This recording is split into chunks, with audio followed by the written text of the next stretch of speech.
दोस्तों, आज हम बात करेंगे इस तरह की टेबल जहाँ पर डुप्लीकेट वैल्यूज़ हो कॉलम में और इन दोनों कॉलम के थ्रू हमें ये प्राइस को फेच करके लाना है।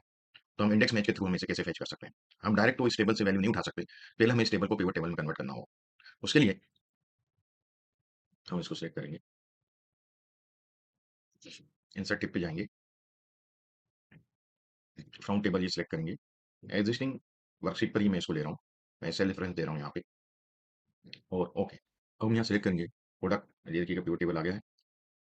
प्रोडक्ट को सेलेक्ट करेंगे जो कि रो में है, जैकेट, पैंट, शर्ट, स्वेटर और साइज़ को मैं यहाँ से ड्रैग करके कॉलम में ले जाऊँगा। ये मेरे पास साइज़ भी आ गया और प्रोडक्ट भी आ गया और वैल्यूज़ जो हैं वो मैं इधर वैल्यूज़ में प्राइस इंसर्ट कर दूँगा। तो आप देखेंगे कि ये जो है इस प्रकार से हमें ये देखिए ये हमारे पास पिवट टेबल आ गया है। अब इसमें हमें जैकेट और जो साइज़ है उसके अकॉर्डिंग ये प्राइस फेच करना है।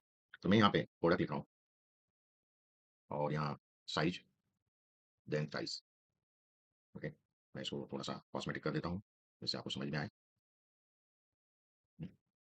और या मान लीजिए मैं लिख देता हूँ पैंट और साइज़ लिख रहा हूँ स्मॉल। मुझे इसका प्राइस पता करना है। यहाँ मैं जो भी प्रोडक्ट लिखूँ, जो भी साइज़ लिखूँ उसके कॉम्बिनेशन से मुझे यहाँ पे प्राइस मिल जाए।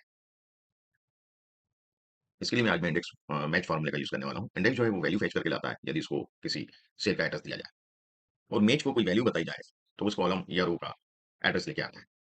तो इन दोनों के कॉम्बिनेशन से हम डायनामिकली किसी भी टेबल से कोई भी वैल्यू, खास करके पिवट टेबल से कोई भी वैल्यू को फेच करके ला सकते हैं।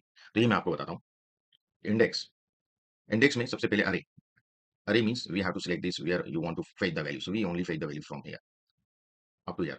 Large, medium, small. These values. We don't include the grand total of both sides. We don't include this jacket, pant, shirt, sweater, and the large, medium, large. Only we select the values. Then what we do? Row number.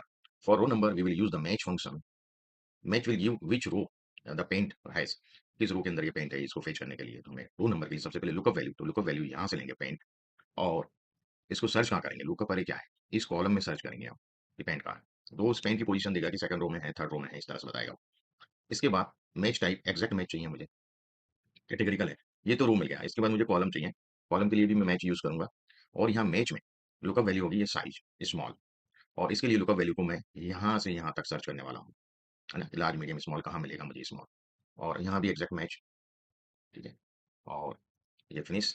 अब मैं इसको enter करता हूँ तो आप देखिएगा कि जो पैंट स्मॉल पैंट का जो प्राइस है वो ₹700 है। ओके, इसी प्रकार यदि पैंट की जगह मैं स्वेटर कर दूँ, देखिए ₹600। तो इस प्रकार से हम इंडेक्स मैच की हेल्प से किसी भी वैल्यू को फेच करके ला सकते हैं। है ना? Thank you.